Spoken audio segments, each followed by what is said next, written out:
quiet force. Welcome back, living contradiction. Welcome back to the ones who never had to raise their voice to shift the gravity of a room, because the silence you carry does it for you. They've been talking about you, haven't they? Not publicly, never directly. People like that don't confront what unsettles them. They analyze it in whispers, in side chats, in low-toned conversations, where your name floats between nervous glances and unfinished thoughts. There's something about them, they say. Something calm, something unreadable, something off. And anything they can't name, they fear. Anything they fear, they respect.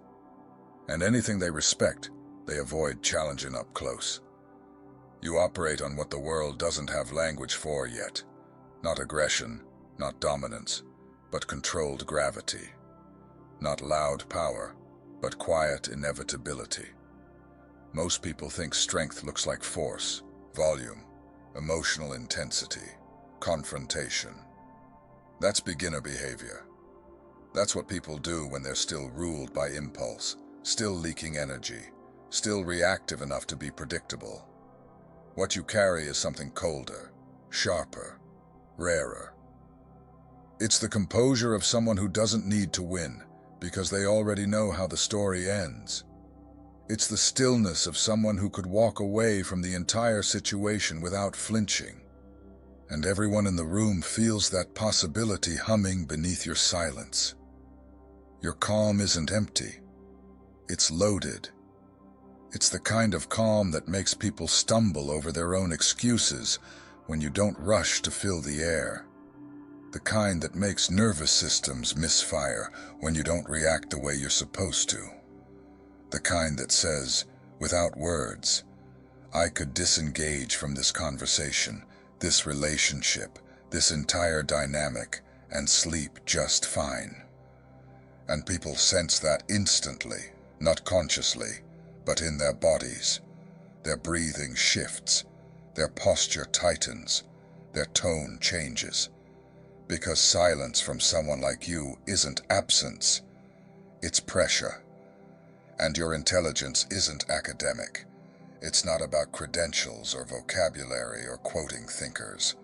It's pattern intelligence, environmental intelligence, social intelligence, survival intelligence.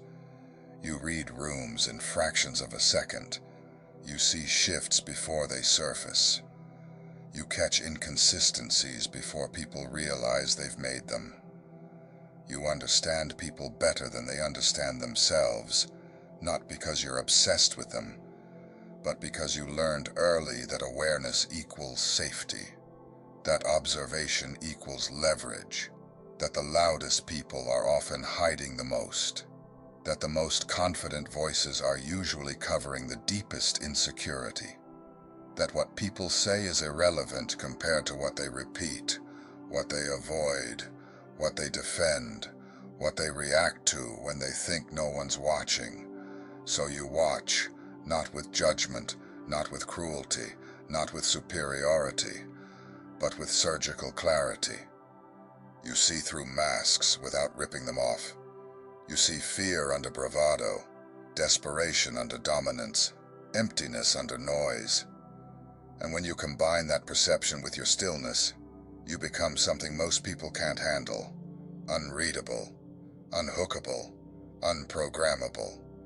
You become the one variable they can't model, the one outcome they can't predict, the one presence they can't manipulate, corner, or control. Not because you threaten, but because you don't need. That's the real danger. Not violence, but independence. You've weaponized non-need. You've turned emotional self-regulation into leverage. You've made calm into authority and silence into strategy. While others escalate, you withdraw. While others demand, you detach. While others scramble for reaction, you deny them oxygen. And somehow, without raising your voice or making a scene or asserting dominance, rooms rearrange themselves around you. Dynamics soften, egos deflate, tensions recalibrate. Not because you force anything, but because your nervous system doesn't synchronize with chaos anymore, and that destabilizes people who rely on chaos to feel powerful. They've dealt with screamers, fighters, performers, emotional exhibitionists, people who telegraph their insecurity with volume and posture and constant motion. Those people are easy. Those people are readable. Those people burn hot and burn out fast. But you burn cold. You don't explode. You collapse expectations. You don't confront. You disengage. You don't fight. You withdraw energy. And systems collapse without energy faster than they ever do under attack. That's why they're confused. That's why they're studying you. That's why they're running quiet diagnostics in their group chats, comparing notes, trying to decode your behavior. Why are they so calm? Why don't they react? Why don't they defend themselves? Why don't they care? And the answer terrifies them because it's simple. You stopped needing them. You stopped needing validation from people who don't validate themselves. You stopped needing explanations from people who wouldn't understand truth, even if it was carved into stone. You stopped needing approval from people you don't respect. You crossed a threshold most people never even see. Emotional self-sufficiency in a world addicted to external reinforcement.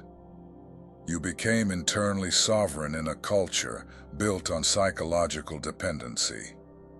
And now, they watch you move through life like someone who's seen the code, like someone who already knows the ending, like someone playing a different game on a different level.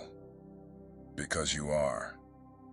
You learned the secret most people spend their lives avoiding. The less you need from others, the more power you have over yourself. The less you react, the more unstable reactive people become. The quieter you get, the louder your presence echoes. Walk into a room and watch it happen. You don't announce yourself. You don't have to. The shift happens before you speak. The loud ones pause. The dominant ones recalibrate. The ones who are filling space suddenly feel exposed in it. Not because you're intimidating in the traditional sense, but because something deep in their nervous system recognizes a different kind of threat. Not violence, but non-participation. Not dominance, but detachment. Not aggression, but authority without effort. You're not a predator in the cinematic sense. No hunger, no rage, no thirst for control. You're a predator in the ecological sense, apex by default, not by force. You don't chase, you don't posture, you don't need to prove anything. You simply exist at a level where games no longer register as meaningful. And everyone else's nervous system feels that instantly. They feel the pressure shift, the emotional temperature drop, the sudden realization that their performance doesn't matter anymore, because the real leverage in the room isn't interested in playing. So their voices soften, their posture relaxes, their egos deflate, not consciously, instinctively, because something in them knows you're not someone to provoke, not someone to test, not someone who will give them the reaction they're fishing for. Most people run on a primitive loop. Poke, provoke, extract reaction, feel powerful. But you broke that loop. When they poke, you observe. When they provoke, you analyze. When they try to pull you into emotional chaos, you step back and let them drown in it alone. And that's what makes you untouchable. Not coldness, not distance, but discernment. You mastered the art of non-engagement with things that don't serve you. You mastered energy allocation. You mastered calibration. You mastered the ability to choose silence instead of escalation, calm instead of chaos. composure instead of collapse. Not because you're passive, but because you're precise. They thought your quiet meant weakness. They thought your restraint meant timidity. They thought your stillness meant emptiness. And you let them think that. You let them underestimate you. You let them build narratives that made them comfortable. Because while they were busy talking, you were busy learning. While they were busy performing, you were busy preparing. While they were busy seeking attention, you were busy building competence. And now the gap between you and them isn't measurable, it's structural. You're operating on a frequency they can't access, playing a game they don't even know exists. 10 moves ahead while they're still trying to understand the rules. And the beautiful part, you never had to announce it, never had to broadcast growth, never had to signal superiority. You just became it, quietly, cleanly, intelligently. What they're really afraid of when they encounter someone like you isn't your strength. It's your perception. They're afraid that you see them, not the curated version, not the filtered persona, not the performance they rehearse for the world. You see the insecurity under arrogance, the fear under aggression, the emptiness under noise.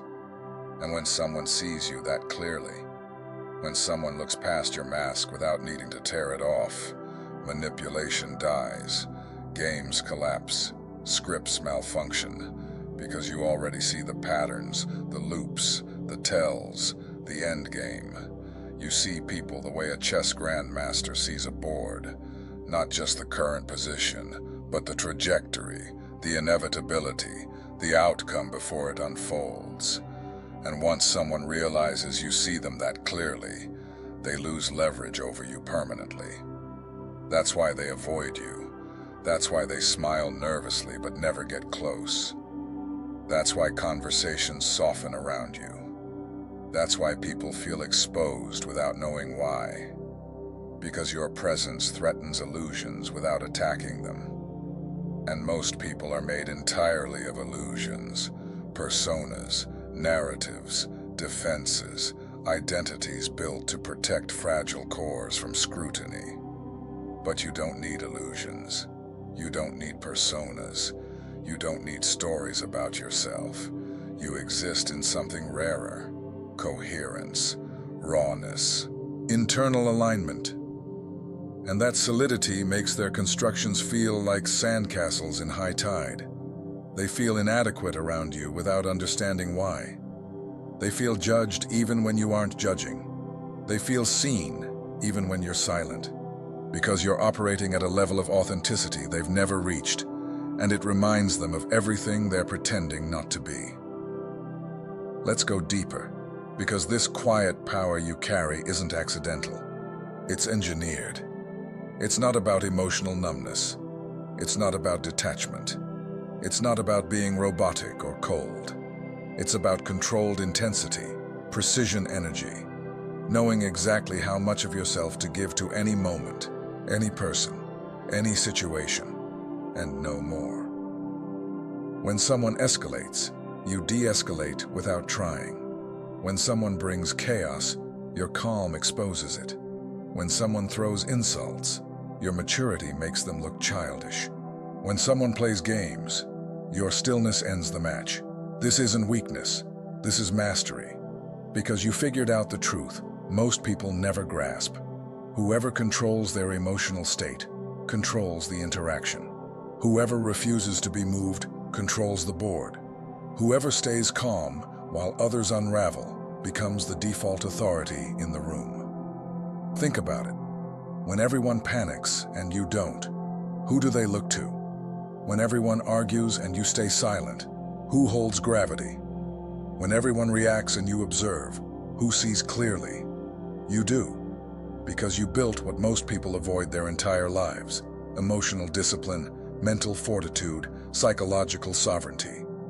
You constructed an internal kingdom so stable that external chaos can't penetrate it. People can scream, manipulate, lie, posture, threaten, and you remain unchanged. Not because you don't care, but because you care about the right things. Not their opinion of you, but your opinion of you. Not their validation, but your integrity. Not their approval, but your peace. And when you operate from that place, and that centered, grounded, sovereign place, you become magnetic in the most dangerous way. Not loud, not flashy, not performative, but undeniable. People feel you before they understand you. They sense the gravity before they identify the source. They adjust around you without knowing why. Because you don't chase attention. You don't demand space. You don't assert dominance. You simply take up no unnecessary energy. And paradoxically, that makes you impossible to ignore. People are magnetized to what they can't fracture, obsessed with what refuses to bend, transfixed by what won't let itself be decoded. And that's you. Not because you're unbreakable by nature, but because you've already been shattered and rebuilt yourself with intention. Not because you're uncontrollable by luck, but because you took full ownership of your mind, your reactions, your direction. Not because you're mysterious on purpose, but because you've evolved past the operating system most people are still running. You're not playing their game badly. You're playing a different one entirely, on a board they don't even recognize. So they watch you. They study you. They try to read you like some ancient language, hoping repetition will unlock meaning. And every time they think they've cracked your code, you shift again, refine again, grow again, because you're not static, not stuck, not looping the same patterns like everyone else. You're in motion. You're in expansion. You're in constant recalibration. Now let's talk about intelligence, because this is where the separation becomes undeniable. Real intelligence isn't academic. It's situational. It's subtextual. It's the ability to hear what isn't being said, to notice what isn't being shown, to feel the energy beneath the words. You walk into rooms and immediately know who's performing, who's hiding, who's lying, who's real. You catch tone shifts. You notice inconsistencies. You see where stories don't line up. You spot manipulation before it even finishes forming. And you do it quietly, without exposure, without confrontation, without spectacle. You just see, process, adjust. You protect yourself without ever declaring war. That's what makes you untouchable in ways that have nothing to do with physical power. You've built a mental fortress. You've layered emotional armor. You've developed pattern recognition that keeps you several moves ahead of anyone trying to play you. They can't gaslight you because you trust your perception more than their explanations. They can't manipulate you because you see the strings before they tighten. They can't fool you because you've already studied the blueprint. You recognize the move before it's played.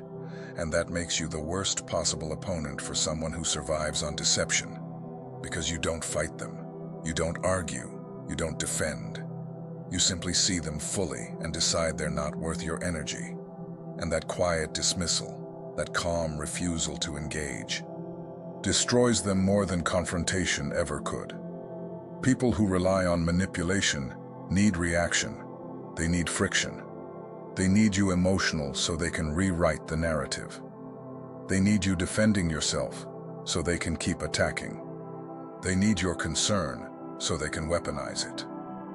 But when you give them none of that, when you simply observe, understand, and walk away, they're left with nothing. No leverage, no ammunition, no power. You neutralize them without firing a shot. You win without stepping onto the battlefield. You dominate without ever looking like you were competing. That's quiet violence. That's intelligence in motion. That's what happens when someone evolves past the need to prove anything to anyone and simply becomes proof. And here's where most people make their fatal mistake with you. They assume your silence means permission. They assume your calm means weakness. They assume your lack of reaction means victory. So they push further, test harder, get bolder. And then, when you finally decide they've exhausted their access, when you set a boundary, withdraw your energy, or simply disappear from their reach. They collapse, not because you attacked them, but because they built their entire strategy on a lie. They thought you were passive when you were actually patient. They thought you were unaware when you were actually tracking everything. They thought you were weak when you were simply disciplined. And when reality hits, it devastates them, not because you destroyed them, but because they destroyed themselves and you just watched. This is the part they never teach in self-help books. Real power doesn't announce itself. Real strength doesn't posture. Real intelligence doesn't seek validation. You move in silence because noise is distraction. You stay still because chaos is inefficient. You speak with precision because excess words weaken impact. Every sentence you say carries weight because you don't waste language on what doesn't matter. Every action you take has intention because you don't move on impulse. Every relationship you keep serves your growth because you stop tolerating energy drains disguised as connection. You've become efficient in the most dangerous way. You cut dead weight. You burned bridges that only led backward. You streamlined your life until only momentum remained. And now you move clean, focused, unstoppable. The loudest egos fear one thing about you more than anything else: your self-sufficiency. Because loud egos need applause. They need validation. They need reassurance that they matter. But you don't need any of that. You don't need to be seen as smart because you know you are. You don't need to be seen as strong because you've proven it to yourself. You don't need to be told your worth because you established it internally. And that drives them insane, because their identity depends on external approval, while yours stands independently of it. You escaped the system they're still enslaved to. You freed yourself from the need for applause. And in a world addicted to attention, your indifference to it makes you alien. It makes you unpredictable. It makes you dangerous. They can't relate to you anymore. And that's exactly how you want it. Because the moment they can't relate to you, they can't manipulate you through shared identity. The moment they can't understand you, they can't predict you. The moment they can't predict you, they can't control you. You've moved beyond their comprehension, and it unsettles them. Not loudly, not consciously, but in that quiet, gnawing 3 a.m. kind of way. They replay conversations with you. They analyze your words. They wonder what you meant. They question whether you saw through them. And the truth is, you did.